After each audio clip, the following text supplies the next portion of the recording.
What's going on, guys? My name's the Killer Kiwi, and today I've got another commentary for you. This one is about violent video games causing violence in children. And that was probably really fast for you guys. I talk really fast, I need to slow down a little bit. But this is the second time I'll be recording the commentary all the way through because I didn't like the first time I did it. It was weird. It was bleh. There was a lot of clicking going on in the background because I was playing with stuff. That's what she said, but the first point I'd like to make on this subject is that violent video games don't cause violence. People who cannot handle violent video games cause violence. If you can handle a violent video game, you're fine, dude. Play the game all you want. Hell, I can handle a violent video game just fine. And I'm not crazy. I haven't gone and murdered anybody. I airsoft, and that's pretty much as close as I've ever got to shooting anybody. Never shot a real gun in my life, and I might do it one day, but I won't go around shooting people. And if you can't handle it, then you shouldn't be playing the game. A lot of parents are up in arms about this issue because their children are starting to talk like the video game and starting to act like it, go around shooting pretending to shoot people, and they're like 13-year-old kids, and their parents are freaking out because they're video game caused me to do this. Like, no, let me get a case out of my magical drawer of video games. Call of Duty Black Ops. The first thing I see is the title, second thing I see is M for mature, 17 plus. Flip it over, I see a bunch of pretty pictures, and then I see a very big logo saying M, mature, 17 plus. Blood, gore, intense violence, strong language. If you do not want your child to play this game, look for the ESBR rating, because it's usually pretty accurate. And parents are freaking out because they bought their kids violent video games and weren't informed of it. Yeah, you kind of were informed about it. Close my drawer here. And you were informed because there's an ESBR rating. You can't sue a game company because their game's violent. That's stupid, and it's just, look at me, I can sue people. You don't have the power to sue them because they already have freedom of whatever it is in the First Amendment that gives them the freedom to make what they want. It's like freedom of whatever. And you think that just because it's violent you can sue them, but you had fair warning on the front of the box. Hell, probably before you bought the game, like, I just want you to, the sales clerk probably said, this game has blood and gore, intense violence, drug references, all this stuff. Are you sure you want your child playing it?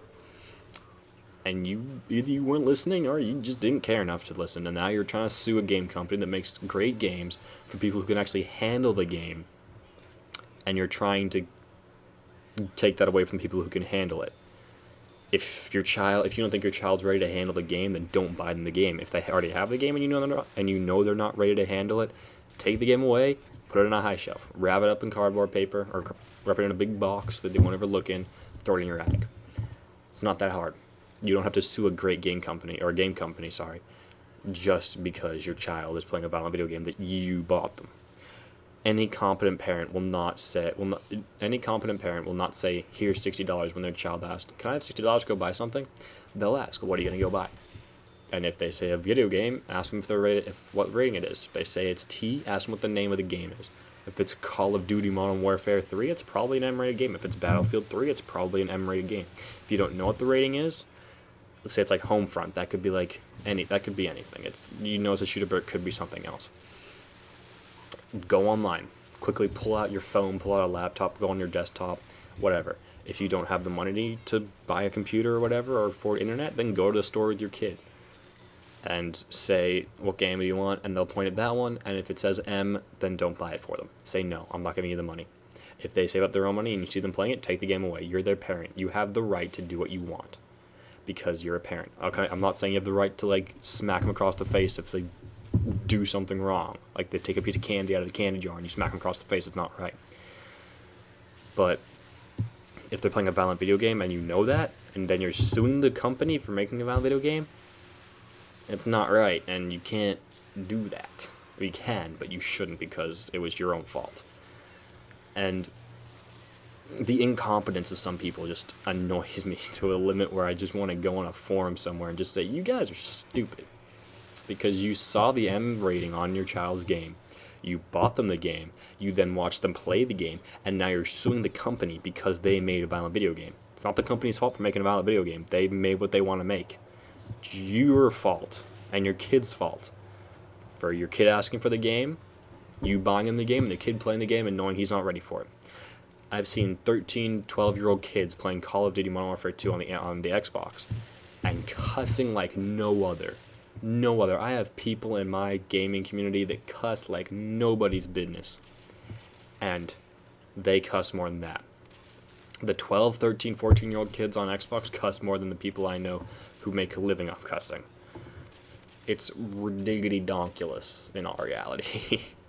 It's just, and if you're one of those kids who talks smack over Xbox and starts cussing at people, man, you're not cool for doing it. You're really not, and you just make yourself look like an idiot, because when people stay calm and know how to handle the situation, you get even more pissed off, and then you start yelling at people. Like, the way to handle when a kid's yelling at you over Xbox Live, dude, calm down a little bit. Let's just take a break. And if they're like, well, fuck you, you're fag, go, dude, just take a chill pill. No one's calling you out here, man. And if he starts calling you out, then just mute him. Trolls aren't to be fed, my friends. They're not to be fed at all. They should starve under bridges. But I'm depressed I even have to talk about this topic, because it's just, watch a kid the game, don't complain about it. And if you don't like it, take the game away. If your kid says, no, I'm going to play it, even take it away, no, put it on a high shelf. Chances are your kid's not as tall as you, and you can hold it above his head. Like a bully, but I mean, like, put it in a shelf. Or, like, put it under your bed, tape it to your dresser drawer or something like that. I don't know, get creative with it, hell. Wrap it up as My Little Pony DVD. I'm sure your kid won't watch it then. Or watch it, play it. Sorry. I'm not re-recording this commentary. But, it's just, the fact that I talk about this is just ridiculous, and I don't feel like I should have to, because parents, if a parent's watching this and you don't want your kid playing violent video games, here's how to stop them playing the violent video game. Take them away from the video game, or take the video game away from them, sorry. Put it somewhere where they won't find it. Take your kid, sit him down, and talk to him about why you took the video game away. If he says he or she is ready, and you don't think they're ready, your opinion is probably right. You've been through life longer than they have, and chances are they're just doing it so they can go back on and start cussing. If you hear your kid cussing, please, for the love of God, go into his or her room and tell him off. Say, what do you think you're doing? Why are you cussing so much? And say, this kid's being an asshole over Xbox Live? Hell, say, I don't care. You don't cuss. This is my house, my rules. You don't cuss in this house. Do you hear me? Or if you do allow cussing, say, they're people. Talk to them like you would talk to me. So, all these problems can easily be fixed with about 10 minutes of work. And if you're out of the house too much to do that, well, then I'm sorry for your kid. I'm sorry for your child. I really am, because he's being deprived of parents, and that's not. And if you're suing a company because your kid's playing a violent video game and doesn't have parents around to tell him what's right and wrong, I wouldn't be surprised if your kid said, no, don't sue them. I don't know how to put this, but like I don't want to sue them because you're the one who's not around anymore, and this is the only thing I have to do to keep me like company. That's pretty depressing, and you should probably rethink your values, because as we all know, hope we all know, is that family comes first. It's a simple rule. I live by that. Family comes first. I'm gonna live by that when I have kids, and I'll live by that for the rest of my life. Family comes first. Never should work take over what you have to do as a parent. But this has gotten off topic to me giving parenting advice. I'm not even a parent yet. Oh God. But parents, if you're some of these people suing the game company, think about it. You could easily fix all these problems that you have, and just think about it. Think about what you want your kids to do, and think about the values you've raised them with. That's it for this commentary, guys. I had fun making it. If you can hear a dog barking in the background, the dog's going crazy. I'm sorry about that. Come on, Mike. And give me some topics to talk about. I'd love to hear what you guys have to say. And yeah, so comment, rate, subscribe, and I'll be sure to get back to you guys soon. Talk to you guys later.